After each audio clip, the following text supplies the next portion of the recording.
Olá, queridos alunos, aqui quem fala é a tia Evelyn. Nós vamos para mais uma videoaula e a nossa disciplina de hoje será matemática. Nós iremos falar sobre o capítulo 6, página 134, sobre frações equivalentes.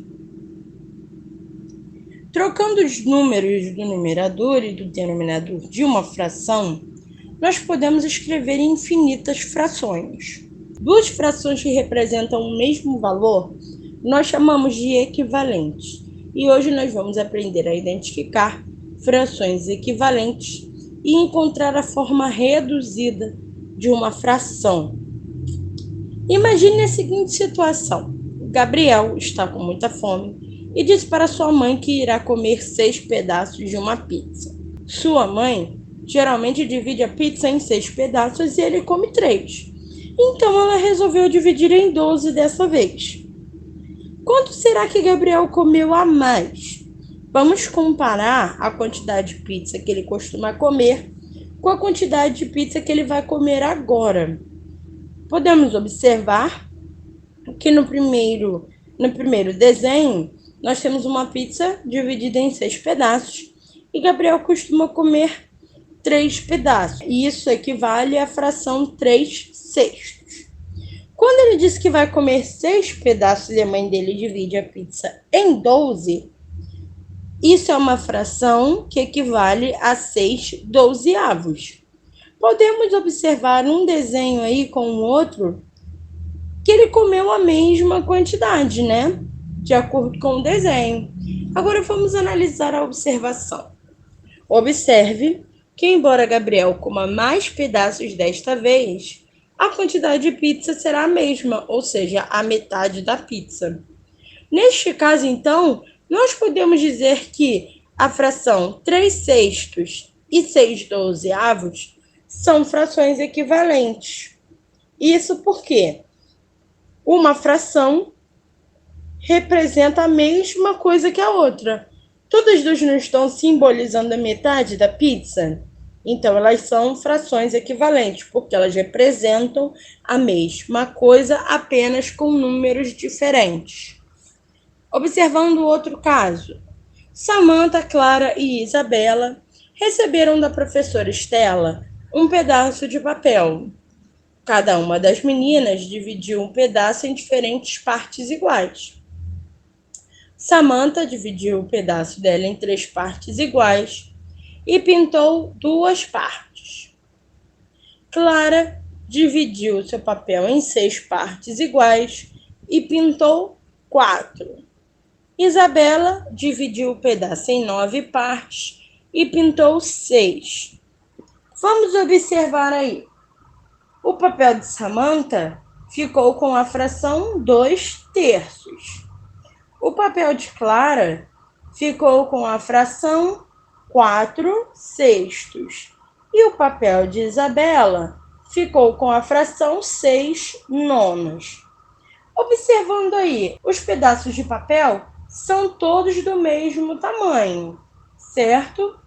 E ao dividir da forma que cada uma dividiu e pintando o que cada uma pintou, nós podemos dizer que elas pintaram a mesma quantidade do papel? Sim, porque podemos observar aí, ó, que todos os papéis estão pintados na mesma quantidade.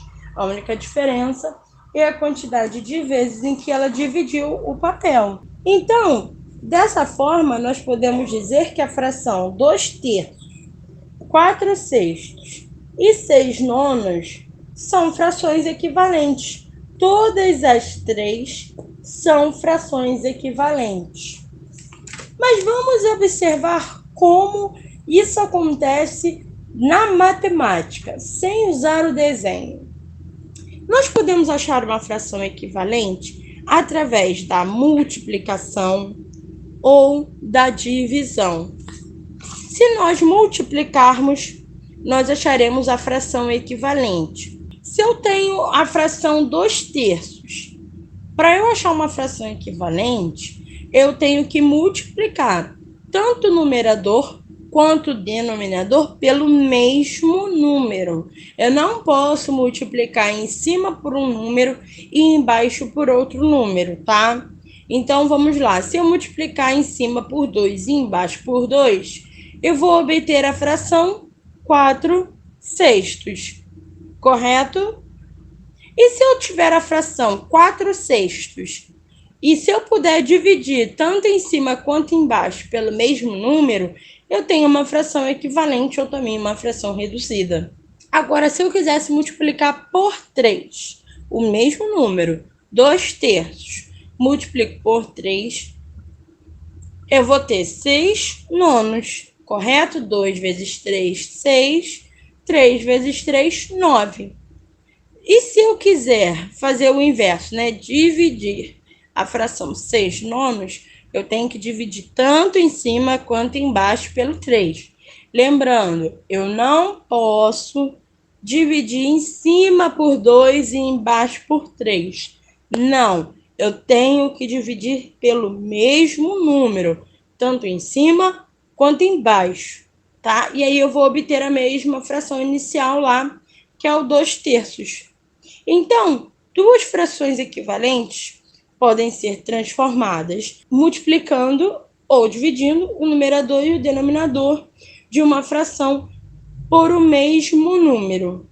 Nós temos aí embaixo mais 2 exemplos de frações equivalentes, lembrando que sempre temos que dividir ou multiplicar pelo mesmo número, tanto em cima quanto embaixo.